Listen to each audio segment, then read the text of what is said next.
আমি যখন মানে জেল থেকে জামিন পেয়ে মুক্ত হয়ে যখন প্রথম ক্যাম্পাসে যাই, ক্লাসে যাই, তখন আমাকে সবাই কি মনে করছে বলেন তো? শিবির মনে করছে। একই সাথে সাথে মনে করছে এই ছেলেটা যেন কি না কি, কত বড় অপরাধী, না হলে তো জেল খেটে আসে না, আসে। তাহলে আমার কিন্তু পড়াশোনার লাইফটা অনেক বেশি কঠিন ছিল। আমার হচ্ছে ফ্রেন্ডরা অন্য চোখে তাকাইতো, ক্লাসের টিচাররা অন্য চোখে তাকাইতো, সব কিছু মিলায়। এবং ক্যাম্পাসে যে খুবই একটা বন্ধুর পরিস্থিতিতে আমি পড়ে যাই, কিন্তু সেই জায়গা থেকে ওভারকাম করার জন্য, সেই জায়গা থেকে আমি যাতে হিম্মত হারায় না ফেলি, মনোবল হারায় না ফেলি, এবং আমার ক্যাম্পাস লাইফটা, আমার পড়াশোনার লাইফটা যাতে সুষ্ঠুভাবে সম্পাদন করতে পারি, শেষ করতে পারি, এটার পিছনেও ছাত্র শিবিরের ভাইদের একটা বড় অবদান তখন আমার ছিল। প্রথমত ছাত্র শিবির আমাকে কোরআন বিশুদ্ধভাবে পড়ার ব্যাপারে উৎসাহিত করলো এবং তারা ব্যবস্থাও করে দিল। এবং আমি আলহামদুলিল্লাহ ছাত্র শিবিরের সাথে সম্পৃক্ত হওয়ার পরে কোরআন বিশুদ্ধভাবে পড়ার যে একটা স্পৃহা সেটা পাইলাম, এবং এখন আমি মোটামুটি কোরআন বিশুদ্ধভাবে পড়তে পারি। এক নম্বর বিষয় গেল কোরআন ছাত্র শিবির তাহলে আমার জীবনকে কীভাবে চেঞ্জ করেছে সেটা আমি বলতেছি। দ্বিতীয়ত, আমরা কী হতো, যতটুকুই পড়তে পারতাম কোরআন আমরা কিভাবে পড়তাম, কেউ মারা গেছে তখন তাহলে তার পাশে বসে কোরআন পড়তেছি, অথবা রোজার সময় একটু টুকটাক কোরআন পড়তেছি বা খতম দেওয়ার চেষ্টা করতেছি, এই। কিন্তু কোরআন স্টাডি করা, কোরআন পড়া, এটা যে আমাদের দৈনন্দিন জীবনের অংশ হওয়া উচিত, এই অনুভূতিটা ছাত্র শিবির আমার মাঝে সৃষ্টি করলো।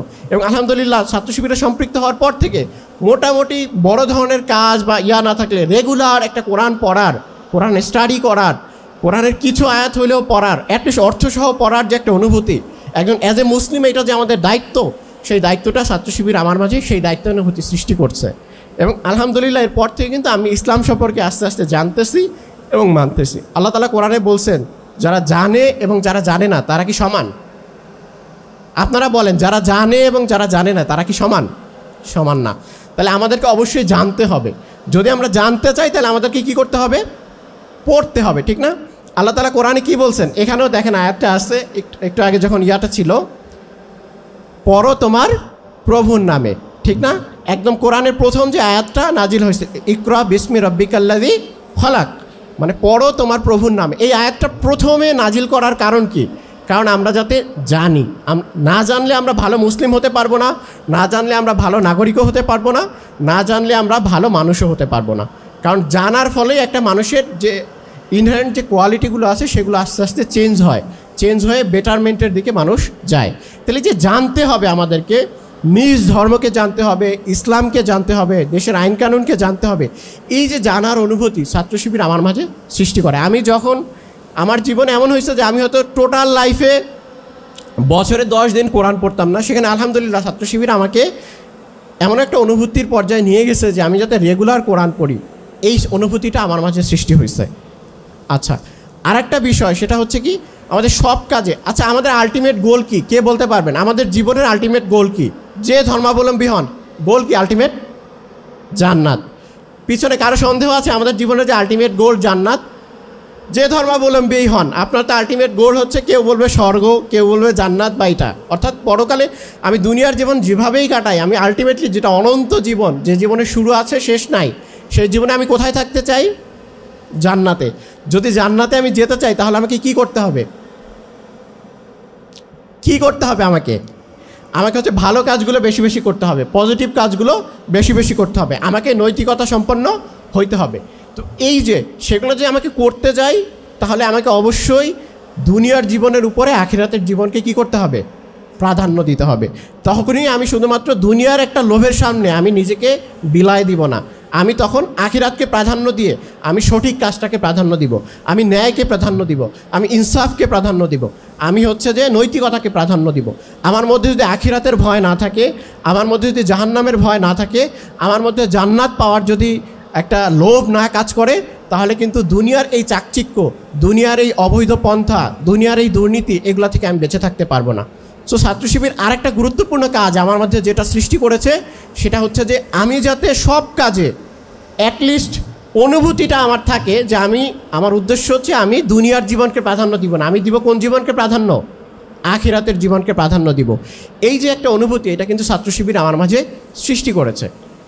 এরপরে আরেকটা বড় পজিটিভ দিক ছাত্র শিবির, যেটা ছাত্র শিবির করার ফলে আমার মধ্যে আসছে, সেটা হচ্ছে আমাদের স্যাক্রিফাইস করার প্রবণতা, দান করার প্রবণতা।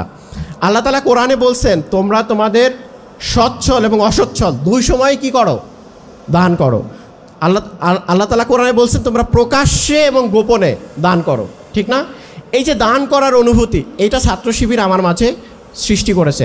আপনারা দেখবেন বাংলাদেশে যত প্রাকৃতিক দুর্যোগ হয় বা যত বিপর্যয়কর পরিস্থিতি হয়, সবসময় আপনি দেখবেন ছাত্র শিবির সেখানে সবার আগে অগ্রগামী। কারণ কি? কারণ হচ্ছে ছাত্র শিবিরের যত ম্যান পাওয়ার আছে, যত জনশক্তি আছে, তাদেরকে অবশ্যই কি করতে হয়? তাদেরকে দান করতে হয়। যে দান করার যে একটা অনুভূতি, আল্লাহ তাআলার রাস্তায় দান করা, ইনফাক ফি সাবিলিল্লাহ, এই অনুভূতিটা ছাত্র শিবিরের সকল পর্যায়ের জনশক্তির মাঝে আস্তে আস্তে আস্তে আস্তে গড়ে তোলা হয়। ফলে হচ্ছে যখনই একটা দুর্যোগ আসে, প্রাকৃতিক বিপর্যয় আসে, ছাত্র শিবিরের জনশক্তিরা সাথে সাথে কী করে? তারা একটা ফান্ড রেইজ করে কিন্তু সেই জায়গাতে দ্রুত ত্রাণ নিয়ে চলে যায়। আপনি ছাত্র শিবিরের পেজে যাবেন, দেখবেন যে প্রত্যেকটা বিপর্যয়ে আমরা সবার আগে আগায় গেছি, ঠিক আছে? তো এই যে দান করার অনুভূতিটা, এই যে মানুষকে হেল্প করতে হবে, মানুষের বিপদ হবে, আগায় আসতে হবে, ছাত্র শিবিরের একটা স্ট্রাকচারাল জায়গাটাই আছে যে রেগুলার আপনাকে দান করতে হবে। রেগুলার কিছু না, অল্প কিছু হলেও রেগুলার আপনাকে দান করতে হবে। সেটা হতে পারে 2 টাকা, সেটা হতে পারে 5 টাকা, সেটা হতে পারে 500 টাকা, সেটা হতে পারে 5000 টাকা। আপনার সামর্থ্য অনুসারে আপনাকে অবশ্যই দান করতে হবে। এই যে দান করার একটা প্র্যাকটিস আমাদের মাঝে আল্লাহ তাআলা আমাদেরকে যে আদেশ দিয়েছেন, সেই আদেশের যে একটা আনুগত্য করার প্র্যাকটিস, এটা ছাত্র শিবির আমাদের মাঝে সৃষ্টি করেছেন, আলহামদুলিল্লাহ। এবং এই কারণে কিন্তু আমরা দেখবেন যে সবসময় যে কোনো জায়গাতে, যে কোনো মানুষের বিপদে আগায় যাওয়ার ক্ষেত্রে ছাত্র শিবির সবসময় অগ্রগামী, ঠিক আছে? আপনার মেডিকেল জোনের অনেক অ্যাক্টিভিটিতে বা ছাত্র শিবির অ্যাজ এ হোল অনেক অ্যাক্টিভিটিতে এগুলা দেখতে পাবেন।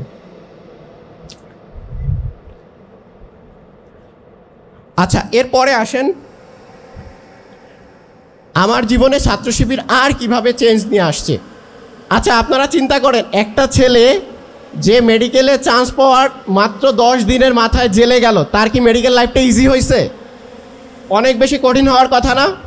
এই যে আপুরা যারা আছেন, ঠিক আছে, আমি যখন জেল থেকে জামিন পেয়ে মুক্ত হয়ে যখন প্রথম ক্যাম্পাসে যাই, ক্লাসে যাই, তখন আমাকে সবাই কি মনে করছে বলেন তো?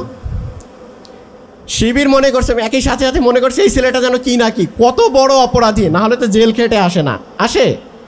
তাহলে আমার কিন্তু পড়াশোনার লাইফটা অনেক বেশি কঠিন ছিল।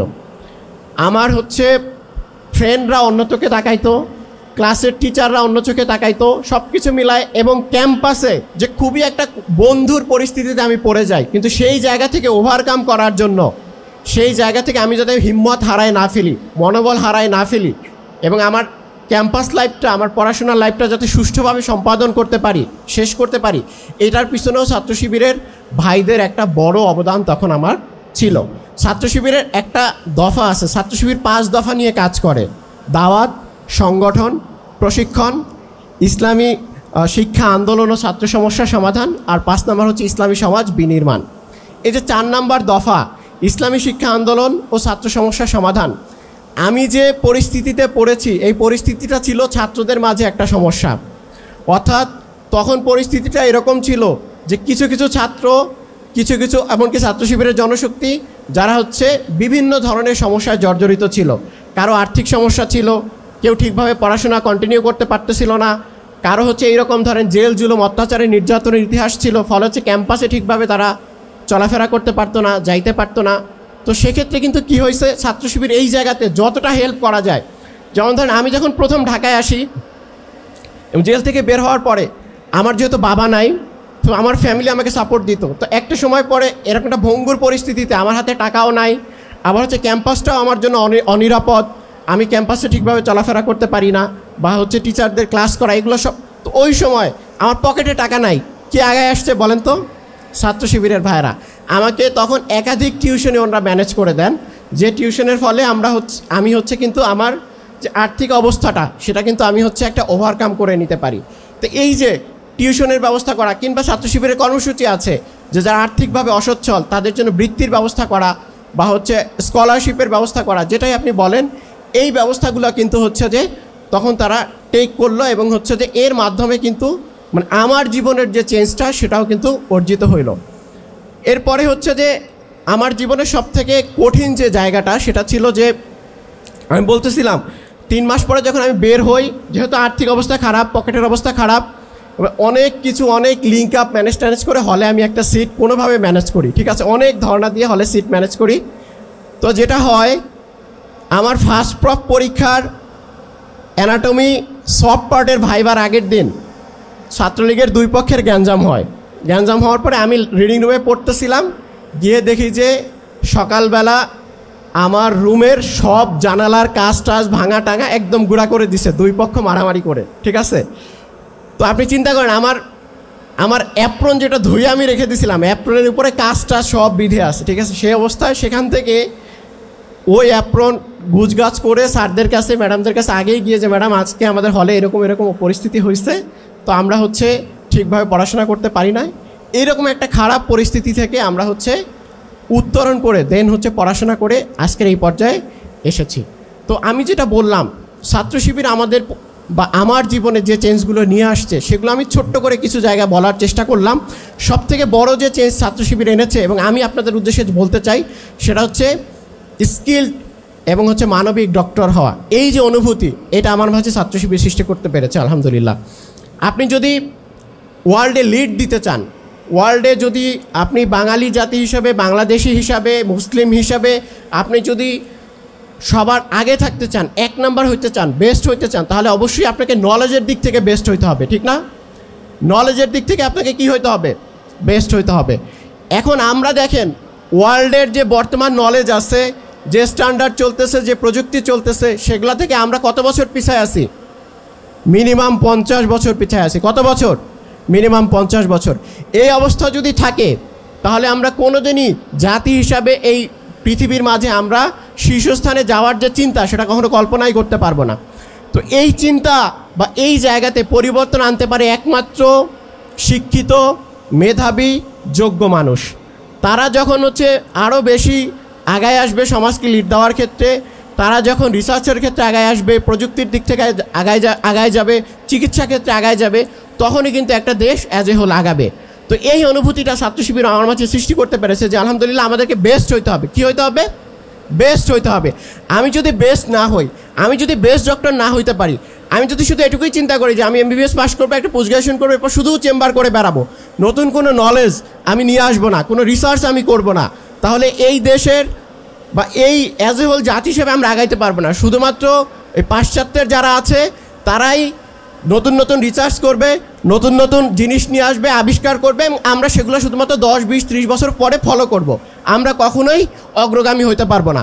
সো অগ্রগামী হওয়ার জন্য আমাদেরকে সবাইকে বেস্ট হইতে হবে। কি হইতে হবে?